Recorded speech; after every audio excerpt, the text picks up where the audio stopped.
சொல்ற நல்ல கேள்வி கேட்குறீங்க. எல்லாம் வாய் பந்தல் தான் போடுறாங்க. வாயிலே சொல்லிடுவோம், வாயிலே அல்வா சொல்றோம், வாயிலே வடை சொல்றேன்னு சொல்றாங்க இல்லையா? நம்ம முதலமைச்சரே சொல்லிருக்க ஏற்கனவே வாயில வடை சொல்றவங்க அப்படின்னு. இப்ப அதை அவங்க எடுத்துக்கிட்டாங்க. மதுரை மக்களுக்கு என்ன செஞ்சிருக்கீங்க வந்ததுல இருந்து இந்த 4.25 வருஷத்துல மதுரை மக்களுக்கு வந்த பிறகு என்ன செஞ்சிருக்காங்க? இந்த பாலம், இந்த தேவி பிரிட்ஜ், இது நாங்க காலத்துல எங்க காலத்துல பணம் ஒதுக்கப்பட்டு எல்லாம் டிபிஆர் தயார் பண்ணி எல்லாம் செஞ்சது. கோரிப்பாளையம் பாலம் வேற என்ன செஞ்சீங்க?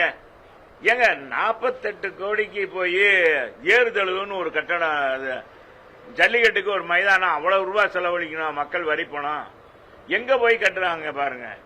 அது மக்கள் பயன்பாட்டுக்கு செய்யலாம்ல. ஏங்க இங்க இருக்கிற மக்களுக்கு பாத்தீங்கன்னா குடிநீர், அந்த கழிவு நீர் அது அந்த வெல் பாத்தீங்கன்னா பூராமே சின்ன சின்ன இதா இருக்கு. கலெக்டிங் பாயிண்ட் முன்னாலையெல்லாம் வீடு குடித்தனம் கம்மியா இருந்துச்சு, அதுக்கு தகுந்த மாதிரி அந்த கிணறு தோண்டி இருந்தாங்க. அதனுடைய லிப்ட் வெல், அதனுடைய விசைத்திறன், அந்த அழுத்தம், அது தண்ணி அந்த கழிவு நீரை தள்ளுறது மிஷின் பழையதே வச்சிருக்காங்க, நிறைய இதுல இல்ல. இதனால தண்ணி சாக்கடை தண்ணி வர்ற அன்னைக்கு பாத்தீங்கன்னா தொழிலாம் சாக்கடை ஆயிருது. இதை போக்குறதுக்கு ஏதாச்சும் நிதி கொடுத்து உதவி இருக்காங்களா? நான் என்னுடைய மேற்கு தொகுதியில் 5 இடங்கள்ல புதிதாக இந்த மாதிரி கலெக்டிவ் பாயிண்ட், கழிவுநீரை அதை கொண்டு ஒரு இடத்துல கலெக்டிங் பாயிண்ட் வைக்கணும்.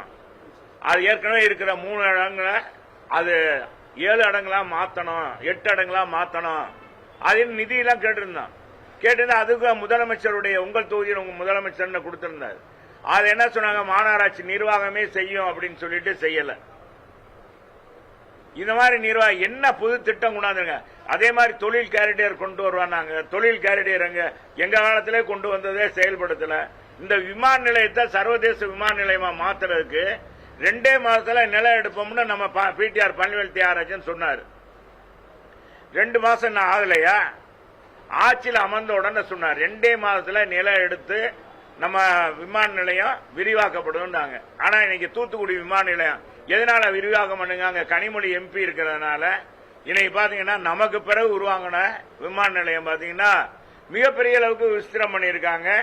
மிகப்பெரிய அளவுக்கு செலவு பண்ணி இன்னைக்கு சர்வதேச விமான நிலையம் ஆயிருக்கு.